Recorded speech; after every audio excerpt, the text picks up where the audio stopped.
हम सब अपनी रोजमर्रा की जिंदगी में बहुत से काम करते हैं जिनमें से कुछ काम हम सही करते हैं तो कुछ गलत होते हैं, लेकिन हमें उनके बारे में पता ही नहीं चलता।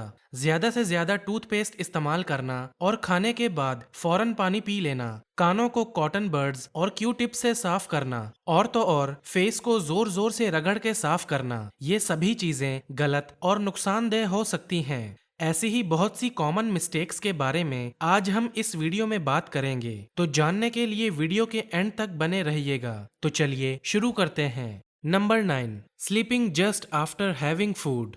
दोस्तों, आप में से बहुत से लोग खाना खाने के फौरन बाद लेट जाते हैं और सो जाते हैं। आज के वक्त में लोगों को जितना सोने के लिए कहा जाए उनके लिए उतना भी कम होता है, लेकिन क्या आप जानते हैं खाना खाने के फौरन बाद सोने से आपकी बॉडी पर बहुत बुरा असर पड़ता है। दरअसल जब आप खाना खाने के फौरन बाद सोते हैं तो इससे खाना पेट में जाने की बजाय फूड पाइप में ही रह जाता है, जिस वजह से खाना डाइजेस्ट नहीं हो पाता और कैलोरीज बर्न होने की जगह बॉडी में फैट बनने लगता है। इसके अलावा चेस्ट में जलन, हार्ट बर्न, पेट में दर्द और सोने में भी परेशानी होने लगती है। और जब आप ठीक से सो नहीं पाते हैं तो आप पूरा दिन कमजोर और आलस महसूस करते हैं। इसीलिए आप लोगों को सोने के लगभग 2 घंटे पहले ही खाना खा लेना चाहिए और तो और खाना खाने के बाद आपको थोड़ा घूम भी लेना चाहिए, जिससे खाना जल्दी डाइजेस्ट हो पाए। Number 8, sharing makeup brushes and razors. Sharing is caring वाला कोट तो आप लोगों ने बहुत बार सुना होगा, लेकिन हर चीज को शेयर करना आपके लिए बहुत नुकसानदेह साबित हो सकता है। जैसे लोग अक्सर एक दूसरे का मेकअप इस्तेमाल कर लेते हैं, लेकिन क्या आप जानते हैं ऐसा करने से आपको अलग अलग स्किन इन्फेक्शंस हो सकते हैं। आपकी इंफॉर्मेशन के लिए बता दूं कि फेस और आई लैशेस पर पैरासाइट्स होते हैं और जब आप एक दूसरे का मेकअप इस्तेमाल करते हैं तो ये पैरासाइट्स आपकी आंखों और फेस के अंदर जाकर इन्फेक्शन कर सकते हैं, जिससे आपको बहुत सी सीरियस प्रॉब्लम्स हो सकती हैं। वहीं दूसरी तरफ बॉयज एक दूसरे का रेजर इस्तेमाल कर लेते हैं, लेकिन क्या आप जानते हैं फेशियल हेयर और बियर्ड के अंदर भी डेड सेल्स और बैक्टीरिया होते हैं जो यूज्ड रेजर को इस्तेमाल करने से सीरियस इन्फेक्शन कर सकते हैं। आपको जानकर हैरानगी होगी कि ऐसे बहुत से केसेस हैं जहां पर एक दूसरे का रेजर इस्तेमाल करने से लोगों को एड्स जैसी सीरियस बीमारी तक हो चुकी है। Number 7, not cleaning the daily usable stuff. हम सब ही अपनी डेली लाइफ में बहुत सारी चीजों का इस्तेमाल करते हैं, जैसे mobile phone, TV remote, switches, bed sheets and pillows, लेकिन इन सभी चीजों को हम बहुत रेयरली साफ करते हैं। क्या आप जानते हैं इन छोटी छोटी चीजों को रोज साफ करने से आप बहुत सी बड़ी बीमारियों से बच सकते हैं। असल में दोस्तों, मोबाइल फोन, स्विचेस और रिमोट जैसी चीजों पर बहुत से माइक्रो बैक्टीरिया होते हैं जो आपके टच करने से आपकी बॉडी के अंदर एंटर हो जाते हैं। और इसके अलावा आपकी बेड शीट पर भी बहुत सारे डेड सेल्स और डस्ट होती है, जिससे आपकी इम्यून सिस्टम पर बहुत बुरा असर पड़ता है और आप जल्दी जल्दी बीमार पड़ने लग जाते हैं। इसीलिए आपको अपनी डेली यूज करने वाली चीजों को हमेशा साफ और सैनिटाइज रखना चाहिए। Number 6, covering your mouth with your hand while sneezing and coughing.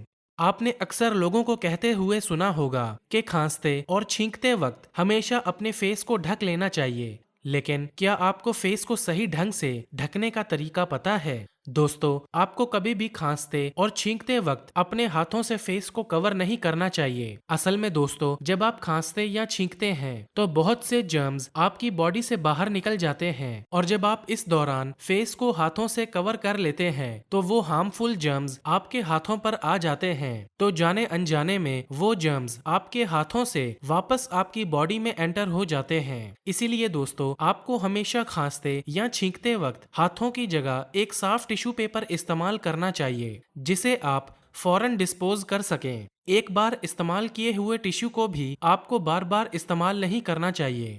Number 5, आज के मॉडर्न जमाने में बड़े नेल्स रखना और उन पर आर्ट करवाना फैशन बन गया है। इसके साथ साथ ही कुछ लोग ऐसे भी होते हैं जो अपने नेल्स को दांतों से चबा लेते हैं, लेकिन दोस्तों, क्या आप जानते हैं नेल्स को काटने के बाद जितना इम्पोर्टेंट हाथों को धोना होता है, उतना ही इम्पोर्टेंट नेल्स को ट्रिम करना भी होता है। असल में दोस्तों, नेल्स में एक गुलाबी हिस्सा होता है जिसमें बहुत सी नर्व्स होती हैं और साथ ही ये नर्व्स बहुत ही सेंसिटिव होती हैं, और जब ये नर्व किसी हार्ड सरफेस के टच में आती है तो बहुत ज्यादा हर्ट और ब्लीडिंग हो सकती है। इसीलिए नेल्स को काटने के बाद ट्रिम करना बहुत ही इंपॉर्टेंट होता है। तो दोस्तों, अगली बार अपने नेल्स को काटने के बाद ट्रिम करना ना भूलें।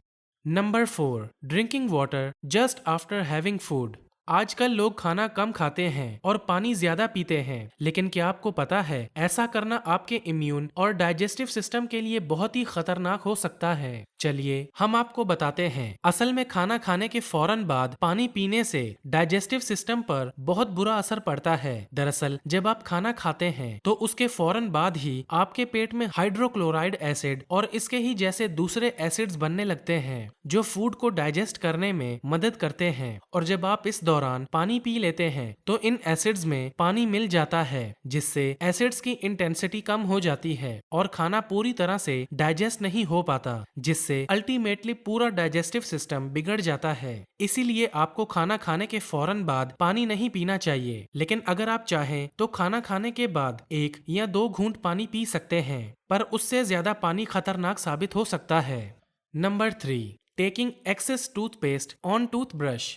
हम सभी को लगता है कि जितना ज्यादा टूथपेस्ट लेंगे दांत उतने ही ज्यादा साफ होंगे, लेकिन ये बिल्कुल भी सही नहीं है, बल्कि इससे तो आपको बहुत नुकसान हो सकता है। असल में दोस्तों, टूथपेस्ट को बनाने के लिए सोडियम क्लोराइड और प्रोपिलीन ग्लाइकोल जैसे केमिकल्स का इस्तेमाल किया जाता है। ये वही केमिकल्स हैं जिनकी वजह से टूथपेस्ट में झाग बनती है। लेकिन क्या आपको पता है सोडियम क्लोराइड का इस्तेमाल चूहे मारने की दवाई में भी किया जाता है? जी हाँ, ये बिल्कुल सच है। अब आप खुद ही सोच सकते हैं कि ज्यादा पेस्ट लेने से आपके दांतों पर कितना बुरा असर पड़ता है। ज्यादा पेस्ट लेने से दांत साफ होने की बजाय कमजोर होते हैं और मसूड़े भी कमजोर होते हैं। इसीलिए आपको हमेशा पी साइज यानी मटर के दाने के बराबर ही पेस्ट इस्तेमाल करनी चाहिए। इसके अलावा आपको दिन में 2 बार ब्रश करना चाहिए, एक बार सुबह और एक बार रात को खाना खाने के बाद, ताकि आपके मुंह की सफाई पूरी तरह से मेंटेन रहे।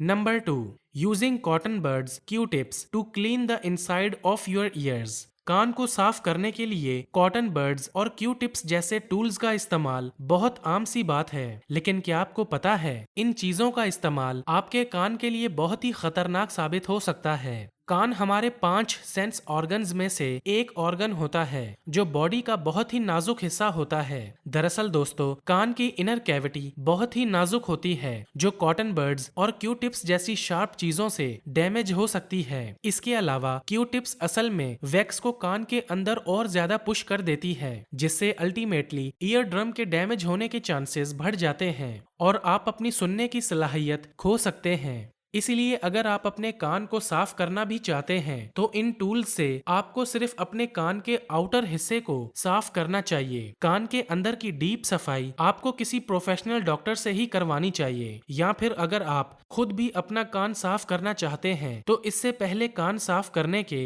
सारे इंस्ट्रक्शन समझ लें ताकि आपको कोई नुकसान ना पहुंचे। Number 1, cleaning face in the wrong way. दोस्तों, हर काम को करने का एक तरीका होता है, चाहे वो अच्छी डाइटिंग करना हो या फिर अपने चेहरे को साफ करना ही क्यों ना हो। तो दोस्तों, क्या आपको चेहरा साफ करने का सही तरीका पता है? चलिए हम आपको बताते हैं। आपको कभी भी अपने फेस को जोर से रगड़कर साफ नहीं करना चाहिए। फेस की स्किन बॉडी की स्किन से ज्यादा सेंसिटिव और पतली होती है, और जब आप इस सेंसिटिव स्किन को रगड़ते हैं तो इससे स्किन के फटने और सेल्स के मरने के चांसेस बढ़ जाते हैं, जिसका रिजल्ट डल और रफ स्किन होती है। इसीलिए आपको हमेशा अपनी स्किन को सही से टैप टैप करके साफ करना चाहिए। ऐसे करने से स्किन पर रैशेज नहीं होते और ना ही रिंकल्स पड़ते हैं। दोस्तों, इन छोटी छोटी चीजों को ध्यान में रखकर आप भी अपने फेस को बेहतर बना सकते हैं। आई होप आपको वीडियो अच्छी और यूजफुल लगी होगी। तो दोस्तों, अब अगर आपको ये वीडियो अच्छी लगी और आप आगे भी ऐसी ही अमेजिंग वीडियोस देखना चाहते हैं तो प्लीज हमारे चैनल को सब्सक्राइब करके और नोटिफिकेशन बेल को ऑन कर दें, ताकि हमारी फ्यूचर वीडियोस का नोटिफिकेशन सबसे पहले आपके पास आए। तो दोस्तों, मिलते हैं एक न्यू वीडियो के साथ।